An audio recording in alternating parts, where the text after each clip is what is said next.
Picture an army so feared that enemies surrendered before a single sword was drawn. An empire that didn't just conquer through brute force, but through calculated terror and genius innovation.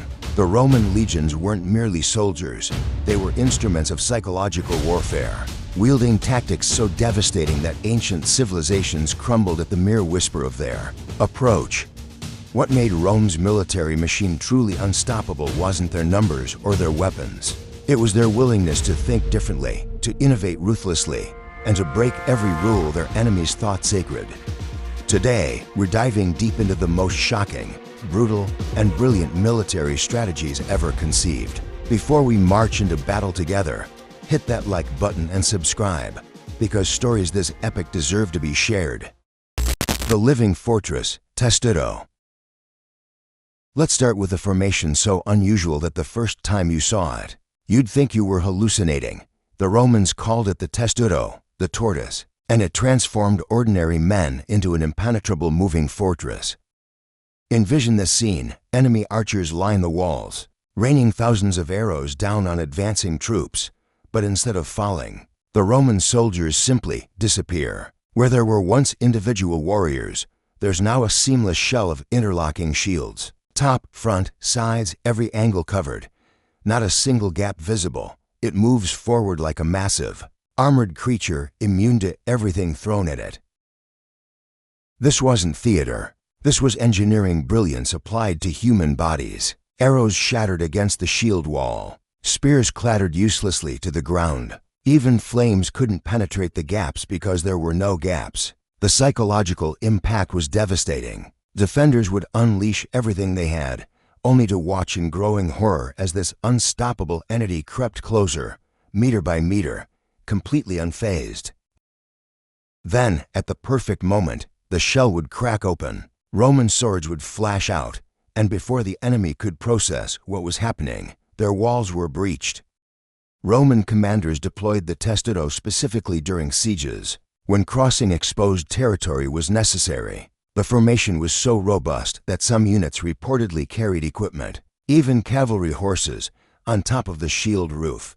Imagine witnessing that, an army literally walking beneath a mobile platform.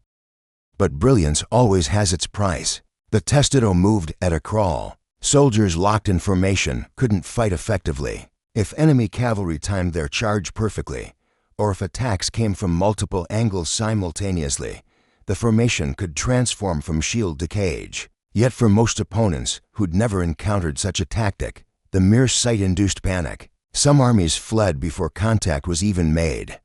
The message was unmistakable: resistance is pointless. We're coming, and nothing you possess can stop us. The endless wave, Acies Triplex. If the Testudo was Rome's shield, the triple line formation was their sword. A brilliantly orchestrated system that didn't just fight battles, it psychologically dismantled enemy morale. The Romans called it Acies Triplex, and it revolutionized ancient warfare. Instead of throwing all forces into a single, desperate charge, Rome created a layered offensive system that operated like a relentless tide. The structure was deceptively simple but devastatingly effective. At the front stood the Hastati, young, aggressive soldiers burning to prove themselves. Behind them waited the Principes, seasoned warriors with experience and discipline. And in the rear, the Triarii stood silent, battle-hardened veterans who represented Rome's final, most lethal card.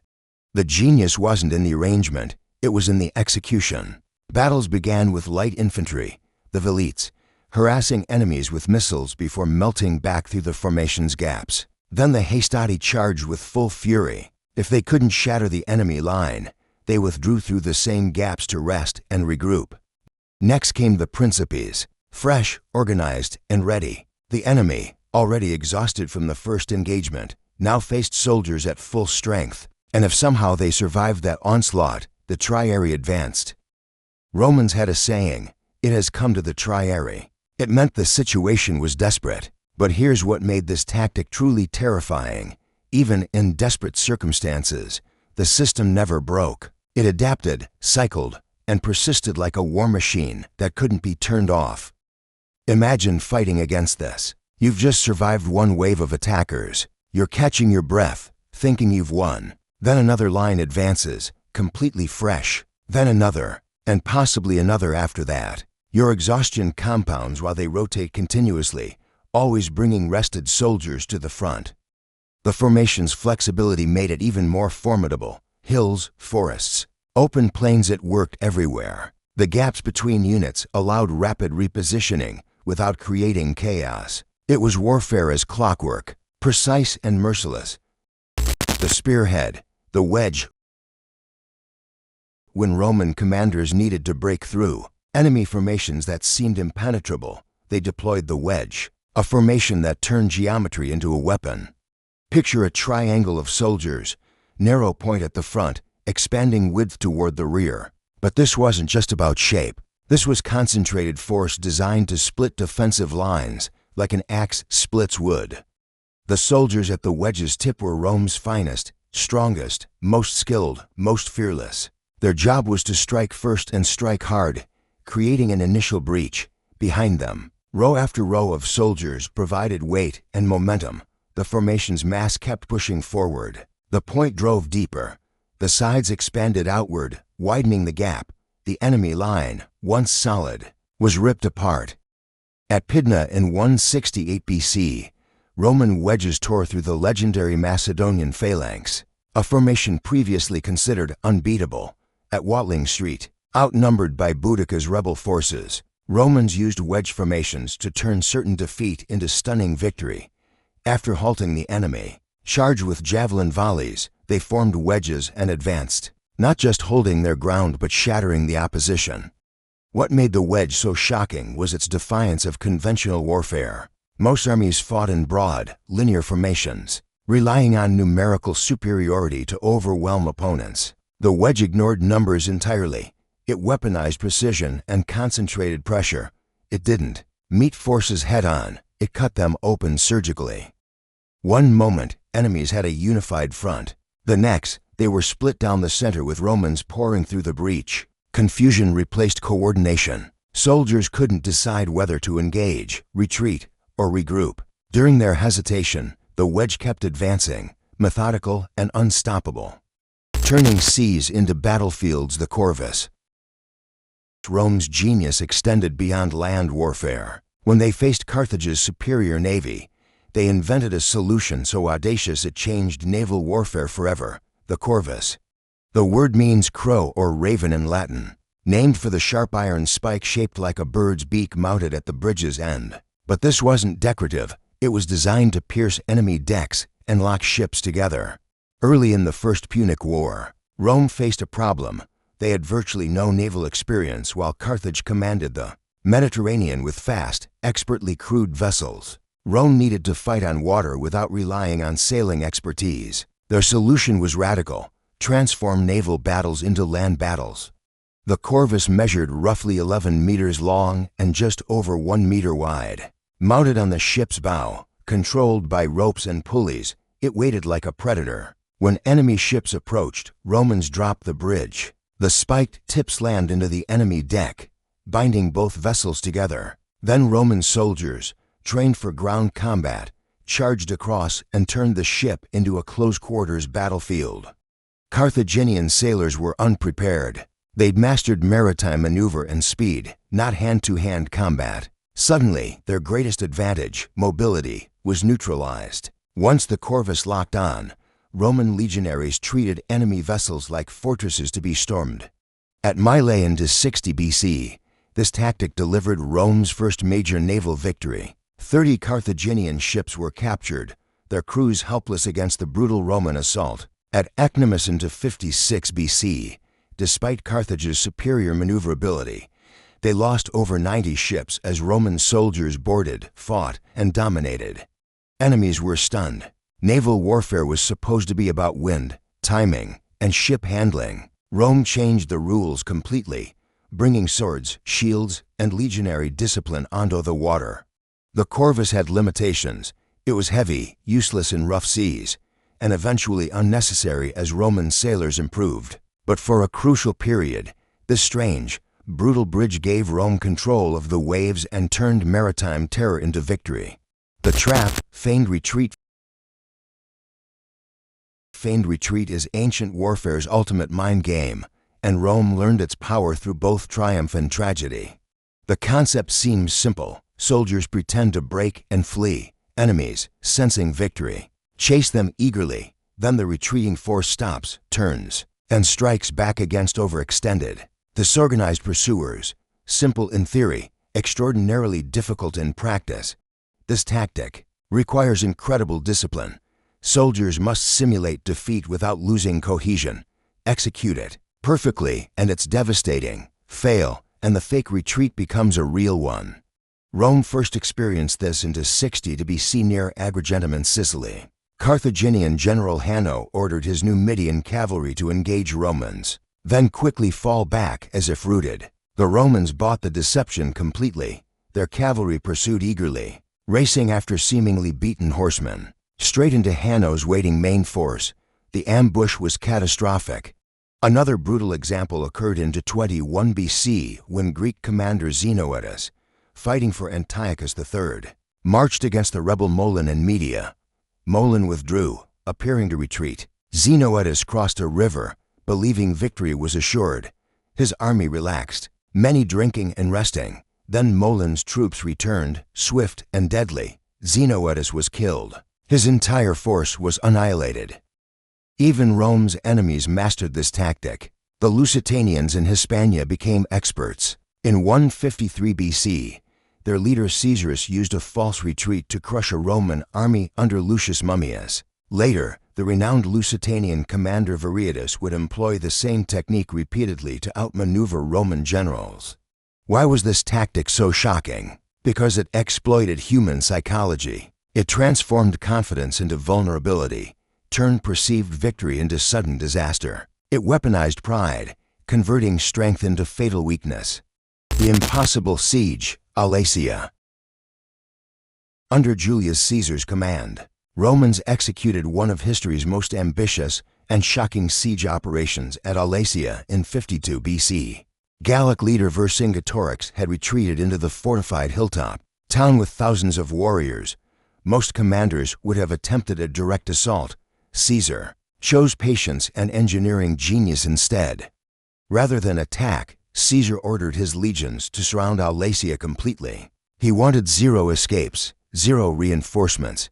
To achieve this, he constructed a massive fortification line, called a circumvallation, stretching 16 kilometers, 10 miles of ditches, wooden walls, towers, and traps completely encircling the enemy. 23 towers lined the defenses, packed with archers and slingers ready to strike at any escape attempt. But Caesar didn't stop there. Knowing Vercingetorix had dispatched riders to summon reinforcements, Caesar built a second fortification ring facing outward, a contravallation designed to protect Romans from external attack. In essence, Caesar trapped his enemy between two deadly walls. The detail was extraordinary. Roman soldiers dug deep trenches, some flooded to stop cavalry. Others bristled with sharpened stakes. High walls topped with battlements, and wooden spikes rose behind them. Hidden pits and traps were placed strategically to slow enemy charges. When Vercingetorix's allies arrived, they found themselves blocked by the outer wall.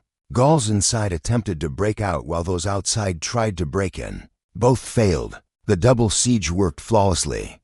The strategy stunned Rome's enemies. Who builds two walls to fight one battle? Caesar did, and with it, he crushed Gaul's last major resistance. Defeating the beasts, fighting war elephants were ancient warfare's tanks, terrifying, powerful, seemingly unstoppable. Rome developed tactics that turned these beasts from advantages into liabilities. Initially, elephants nearly broke Roman legions. They were massive, fast, and their thick hides made them difficult to kill. During the Pyrrhic and Punic Wars, Roman soldiers faced them directly and nearly cracked under their power. But Rome adapted, and once they learned, elephants became beatable. First principle, never engage head-on. Roman troops targeted legs and eyes, vulnerable points difficult to defend. Spears, arrows, and flanking attacks became standard. Soldiers waited for optimal moments, struck quickly, then withdrew. Second tactic, create gaps in formations. Rather than let elephants crash through packed lines, Romans created narrow passages. Charging elephants passed straight through without destroying the formation. Once behind Roman lines, confused and exposed, they were attacked from all sides. Third strategy, exploit their fear. Despite their power, elephants were animals capable of panic. One of Rome's strangest tactics involved fire pigs, actual pigs covered in flammable pitch, set ablaze and released toward charging elephants. The sound, sight, and smell of burning, squealing pigs drove elephants into terror. They'd often turn and stampede back through their own lines, causing catastrophic friendly fire. Romans also dug trenches and planted spike obstacles to stop or injure elephants before they could charge. Two battles proved these tactics worked. At Beneventum in 75 BC, Romans defeated Pyrrhus using gap formations and flanking attacks. Pyrrhus won technically, but lost so much he reportedly said, "One more such victory, and I am undone," giving us the term Pyrrhic victory. At Zama in 100 BC, Scipio left gaps in Roman lines. Hannibal's elephants charged, missed their targets, and ran back into Carthaginian forces. That chaos helped Rome win and end the Second Punic War. Ultimate discipline, decimation. Perhaps Rome's most terrifying tactic wasn't used against enemies. It was used against their own soldiers. It was called decimation. Decimation meant executing 1 out of every 10 soldiers in a unit, chosen by lot. It didn't matter if a man had fought heroically. If luck turned against him, he died, and not by an officer's blade, but beaten to death by his 9 closest comrades who were forced to kill him. This punishment was reserved for extreme offenses, mutiny, mass desertion, or cowardice. Roman generals understood that fear could be a potent weapon. If one soldier fled and panic spread, entire units could collapse, so they ensured no one would dare. The price was death by your brother's hands. The process was brutal. Units divided into groups of 10. Each group drew lots. The unlucky one was clubbed or stabbed to death by the other 9. Survivors faced additional punishment: reduced rations, barley instead of wheat, exile outside the camp's safety. Their shame was complete, but so was the message: failure is unacceptable.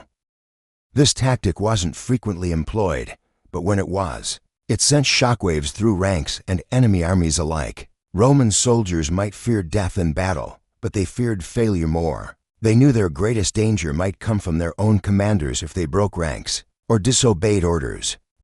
One famous example occurred during the Third Servile War when General Crassus, failing to defeat Spartacus, blamed his soldiers and ordered decimation. Hundreds died, not by enemy hands, but by their comrades.